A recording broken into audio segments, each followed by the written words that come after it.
Good morning, everyone. I hope that you are safe and healthy and would have completed the work which I given you in the last video class. In the last video class, we started our new chapter, that is perimeter and area, in which we understand what is perimeter and what is the area.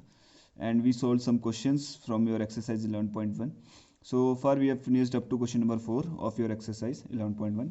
Today, we are going to solve with the fifth question, which says the area of square park is same as rectangular park. Two park are given. One is square park and other is your rectangular park, and their area are same. If the side of square park is 60 meter, we have been given the side of square park, जो square park है उसका side given है 60 meter, and the length of rectangular park is 90 meter. जो rectangular park है उसकी length आपको given है कितनी, 90 meter. आपसे पूछ रहा find the breadth of the rectangular park. आपको rectangular park की क्या निकालनी है, breadth आपको find out करनी है. But we have been given two park, square and rectangle, जिनका area same है. आपको square park की side दी हुई है और आपको जो रेक्टेंगुलर पार्क है उसकी लेंथ गिवन है और आपसे पूछ रहा है कि उसकी ब्रेथ फाइंड आउट करो. Using the statement area of square park is same as area of rectangular, we can find out the breadth of your what rectangular park. तो आपको जो स्टेटमेंट है उसका यूज करके हम क्या फाइंड आउट कर सकते हैं, we can find out the breadth by using the formula of area of square and area of rectangle.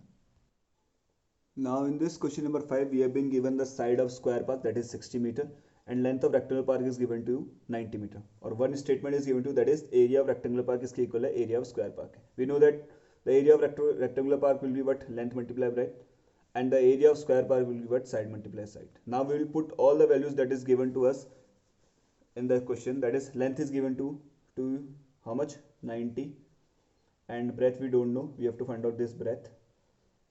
So 90 multiplied breadth will be equals to side, how much given, 60 multiply 60. So I told you in the last questions that हमें क्या चाहिए, breath चाहिए. तो breath के साथ जो 90 है that will goes to the denominator of the right hand side. जो एक्सप्रेशन राइट हैंड साइड है उसके डिनोमिनेटर में जाएगा. तो this will B 60 multiply 60 upon में ये 90 कहाँ से जाएगा, डिनोमिनेटर में. सो ऑन सॉल्विंग इट, ये 0 से 0 कैंसिल हो गया, 3 2 ज़ा 3 3 ज़ा, अगेन 3 1 ज़ा 3 20 ज़ा. So we are getting breadth is equal to what, यहाँ पे आपका 20 है, multiply 2, 20 multiply 2 is equals to what, 40. तो आपकी ब्रेथ निकल कर आ रही है, that is 40 metre. So I hope you understood the question number 5 of your exercise 11.1. Now we are moving to the next question, that is question number 6. Now the question number 6 is a wire is in the shape of rectangle. एक wire है वो किसके shape में, आपके rectangle के shape में, जिसकी length आपको दी हुई है how much, 40 centimetre, and breadth is given to you 22 centimetre.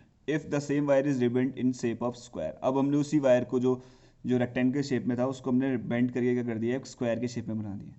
अब आपसे पूछा what will be the measure of each side, हर एक साइड की मेजर कितनी होगी वो आपसे पूछ रहे हैं. And also find the shape of and shape, also find which shape encloses more area. आपसे पूछ रहे हैं कौन से शेप ने मोर एरिया एनक्लोज किया, वो भी आपको बताना है. पहले आप तो देखो यहाँ पे आपको वायर दिया हुआ है वो किसके शेप में, रेक्टेंगल के शेप में. तो जो वायर का जो पेरीमीटर होगा, जो that is the total length of the boundary, that will be same in the case when you change it into form of square. Square के फॉर्म में अगर हम चेंज कर दें तो उसका जो पेरीमीटर है, जो लेंथ होगी वायर की, वो वही की वही रहेगी, चेंज नहीं होगी. तो अब जो पेरीमीटर है, that is the total length of the wire, that will be equal to the perimeter of square, which is equal to what, 4 multiply side. जो रेक्टेंगुलर फॉर्म में जो वायर है उसकी जो टोटल लेंथ होगी, that is the perimeter of that rectangle, that will be 2 multiply length plus breadth. तो इसको equate करके हम यहाँ से साइड निकाल लेंगे. उसके बाद साइड निकल जाएगी तो इसका भी एरिया निकाल सकते हैं हम रेक्टेंगल शेप में, और जब आप हमारे पास स्क्वायर शेप में होगा. तो let us start with this question number 6. Now in this question number 6, what is given to you, the length and the breadth of wire when it is in shape of rectangle, that is given to you. The length is 40 centimeter and breadth is 22 centimeter. When the wire is in shape of what, rectangle. Rectangle shape में जब है उस rectangle की जो length है that is 40 centimetre, breath आपको given है 22 centimetre. जो टोटल लेंथ होगी वायर की वो that will be equal to what, perimeter of rectangle. जो रेक्टेंगल होगा उसका पेरीमीटर जो होगा that will give you what, total length of the wire. So here we will use the formula 2 multiply length plus breadth. So 2 length is given to you 40 and breadth is given to you what, 22. So this will be 2 multiply 40 plus 22 is your 62, which is further equals to, जब हम multiply करेंगे कितना आएगा, 124. So 124 centimeter is your what, this is the length of the wire. Now this wire has been now bent in form of a square. Square के shape में क्या किया है, इसको बेंड कर दिया. अब आपसे पूछ रहा है, अब आप बताओ इस जो स्क्वायर के शेप में इस वायर को बेंड कर दिया, उस स्क्वायर की साइड क्या होगी. जो अगर हम बात करते हैं जो वायर की अभी भी जो लेंथ है दैट विल बी सेम, जो इसके वायर की जो लेंथ होगी वो कितनी होगी इसमें 124 सेंटीमीटर, और किसके इक्वल होगी बेटा इसके बाउंड्री के लेंथ के इक्वल होगी, बाउंड्री के length that will be the perimeter of square. तो नाउ पेरीमीटर ऑफ स्क्वायर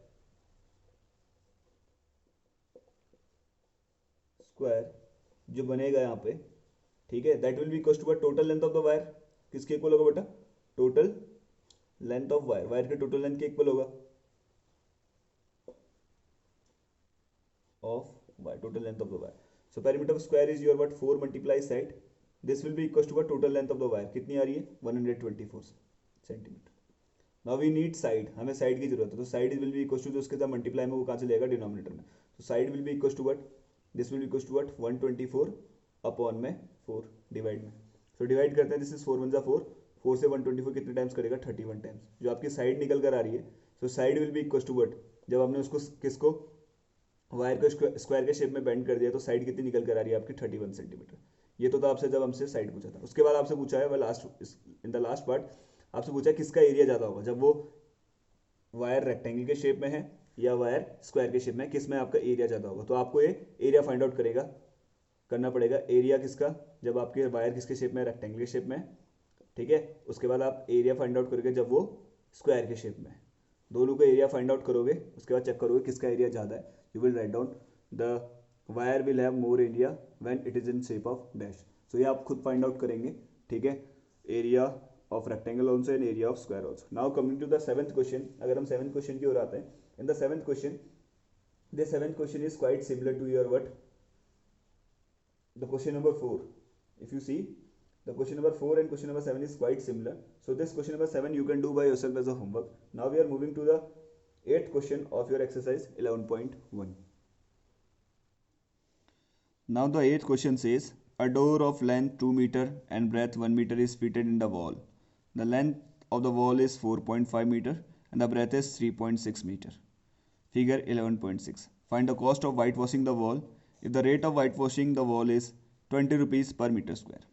आपको एक डोर दिया हुआ है जिसकी लेंथ आपको दी है 2 मीटर एंड ब्रेथ आपको दी है 1 मीटर, ये किस में फिट किया गया बेटा एक वॉल में फिट किया गया जिसकी लेंथ आपको गिवन है 4.5 मीटर एंड ब्रेथ आपको गिवन है 3.6 मीटर, और आपसे पूछा गया find the cost of white washing the wall, wall को वाइट वॉश करना है if the rate of white washing the wall is ₹20 पर मीटर स्क्वायर, आपको वाइट वॉशिंग का रेट दिया हुआ है, मतलब 1 मीटर स्क्वायर को अगर आप वाइट वॉश करो तो कितना रुपीज़ लग रहा है बेटा 20 रुपीज़, तो आपसे पूछ रहा है इस वॉल को वाइट वॉश करने में क्या कितना कॉस्ट आएगा।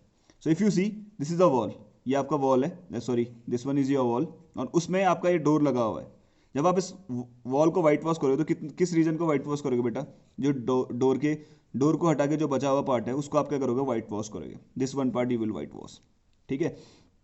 तो ये एरिया कैसे फाइंड आउट हो सकता है, this area will be find out by using but, आप क्या करोगे पहले वॉल का एरिया फाइंड आउट करोगे टोटल वॉल का, उसमें से क्या करोगे इस डोर के एरिया को कर दोगे रिमूव कर दोगे, you will get the area to be white washed, वो एरिया जिसको वाइट वॉश करना है वो आप फाइंड आउट कर लेंगे। उसके बाद आपको क्या निकालना है कॉस्ट निकालनी है, आपको पता है कि 1 मीटर स्क्वायर को वाइट वॉश करने में कितना रुपीज़ लग रहा है 20 रुपीज़ लग रहा है पर मीटर स्क्वायर का मतलब क्या बेटा 1 मीटर स्क्वायर को आपको वाइट वॉश करने में कितना रुपीज़ लग रहा है 20 रुपीज़। सो आपको जो टोटल आपने area to be white wash निकाला उससे मल्टीप्लाई करेंगे you will get the total cost of white washing the wall, ठीक है। So let us start with this question number 8। Now in this question number 8 we have been given length of the door that is 2 metre, breadth of the door that is 1 metre, आपको length given है door की 2 metre और breath given है आपकी door की 1 metre, ये जो door आपका बना हुआ। Area of door will be equal to what length multiply breadth, जो एरिया ऑफ डोर होगा वो क्या हो जाएगा आपका लेंथ मल्टीप्लाई ब्रेथ, लेंथ आपका क्या है 2 और ब्रेथ आपकी 1, तो 2 multiply 1 is your but 2 metre square क्या हो गया आपकी डोर का एरिया निकल कर आ गया। नाउ आपको फिर दिया हुआ है length of the wall, wall की लेंथ दी हुई है 4.5 metre, breadth of the wall आपको गिवन है 3.6 मीटर, तो area of wall that will be equal to what length multiply breadth which is 4.5 multiply 3.6, multiply करते हैं 4.5 मल्टीप्लाई 3.6 करते हैं कितना आएगा 6 5 30, 6 4 24, 24 में 3 27, नाउ 3 5 15, 3 4 12, 12 में 1 एक 13, so this is 0 2 12 6, we are getting 16.20, so the area of wall that is coming to कितना 16.20 मीटर स्क्वायर, ये तो वॉल का एरिया है और ये आपका डोर का एरिया। अब हमें area to be white wash करना है, अगर हम वाइट वॉश करते हैं इस वॉल में तो कहाँ करेंगे वाइट वॉश, इस रीजन में करेंगे, डोर के रीजन को हटा के जो बचा हुआ पार्ट है उस रीजन में हम क्या करेंगे, वॉल में व्हाइट वॉश करेंगे। ये कैसे निकलेगा, एरिया के, वॉल के एरिया में से इसको माइनस कर देंगे बेटा, वॉल के एरिया में से हम माइनस कर देंगे किसके एरिया को, डोर के एरिया को, that is 2 metre square. Wall का एरिया आपका 16.20 मीटर स्क्वायर माइनस हम करेंगे जो आपका डोर का area that is 2 metre square.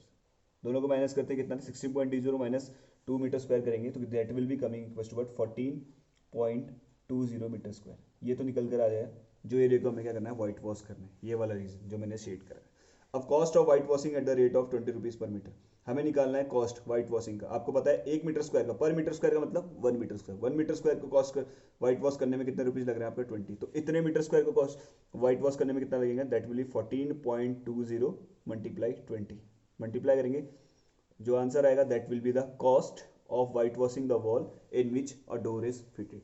So I hope you understood the question number 8 of your exercise 11.1 also. So with this we finish off with this exercise 11.1 also, and the exercise and the first topic, that is area and perimeter of square and rectangle. In the next video class we will be discussing about the area of triangle and parallelogram. So with this we finish up the today's class. That's all for today. Have a good day. Thank you. Jai Hind.